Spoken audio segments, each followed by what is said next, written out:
Hey everyone, it's Kyle, and today we're reviewing exponential tables. The key thing that defines an exponential table is that it grows or decays by repeatedly multiplying the dependent variable, or the y variable, by the same factor. So if you remember exponents from a few units back, that's going to be repeated multiplication, right? And so we have a similar thing here where we are repeatedly multiplying the output by a common factor to get the next output. Our goal when we first look at these exponential tables is to find what that common factor being multiplied by is. And we call this the common ratio, which is often denoted by the variable r. In order to determine this common ratio, we'll kind of work backwards with what we're given, and we'll use the opposite of multiplication, division. So we'll take some output from the table that we're given.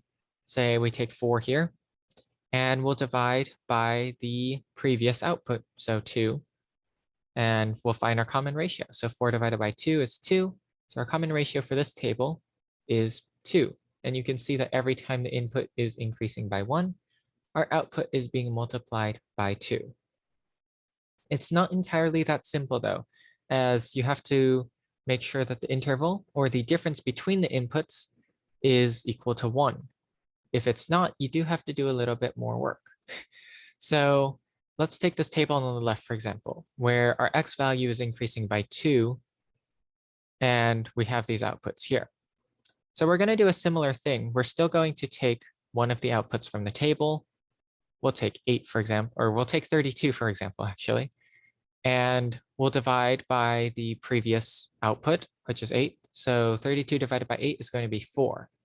So we can tell that every time the x value increases by 2, we're going to multiply our y value, or our output, by 4. But what if we wanted to find the output when x is equal to, say, 2? Well, in order to find that true common ratio, we have to take the second root of this common kind of factor that we found when x is increasing by 2.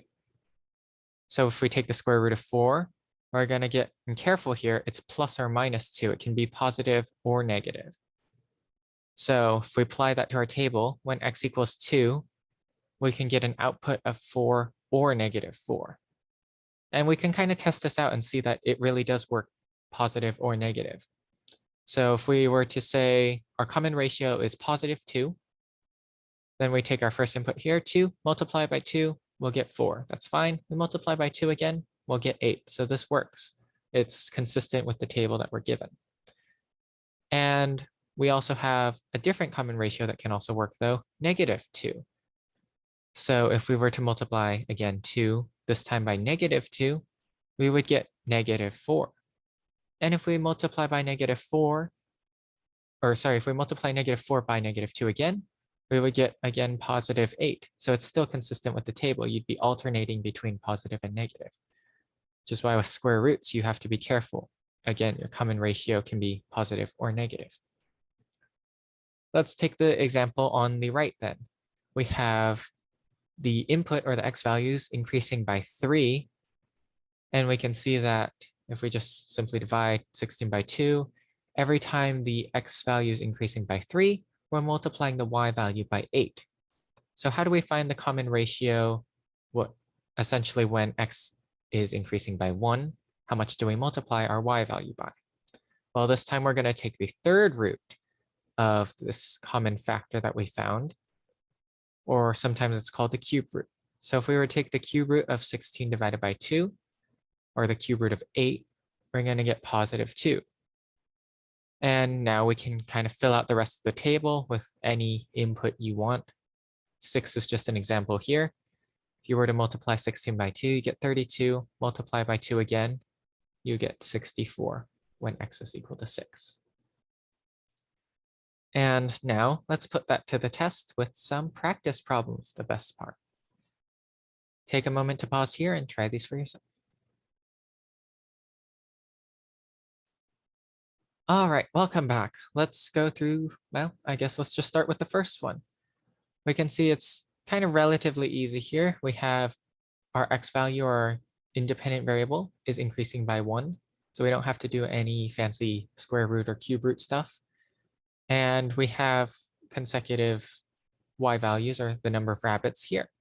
So in order to find our common ratio, all we have to do is take one of the values on the table, let's say 12, and divide by the previous value on the table, let's say 4, or well, in this example, he used 36 and 12. And you'll find that your common ratio is 3. And then just to fill in the rest of the table, just multiply 36 by 3, you'll get 108. And then do that again and you'll get 324. For part B, this time we can see that our interval, or the difference between the x values, is 2. And we're multiplying, so 24 divided by 6 is 4. So we're multiplying by 4 every time x is increasing by 2. And if you remember what we have to do here, we have to take the square root of that to find the common ratio. So square root of 4, again, be careful with the plus or minus when you're taking the square root, is going to be plus or minus 2. So if we were to finish filling in the table, we multiply 6 by plus or minus 2, we're going to get positive or negative 12, again, depending on whether that common ratio is positive or negative. And the same thing for when you're at 3 months, you multiply by plus or minus 2, and you'll get plus or minus 48 here. Now for part C, we are just given 2 outputs, but that's all we really need. So our x value is increasing by 1. We just divide one output by the previous, so 27 divided by 81. We'll get our common ratio is 1/3. And if you just keep multiplying down the table, you'll be able to fill out those outputs. So 27 times 1/3, 9, and then times 1/3 again, 3, and then 1. And for the last one here, part D, our output's only changing signs here. So it goes from -1 to 1 to -1, but we can just still apply the same rule when we're finding the common ratio here. It's just going to be take one of these values, or take one of these outputs, sorry, and divide by the previous output. So 1 divided by -1, and you'll find that your common ratio is -1. And that's really all there is to it. It's just going to keep alternating between -1 and 1. And that's all I have for you today. Hopefully you found this helpful, and always ask questions if you have any. Have a great day.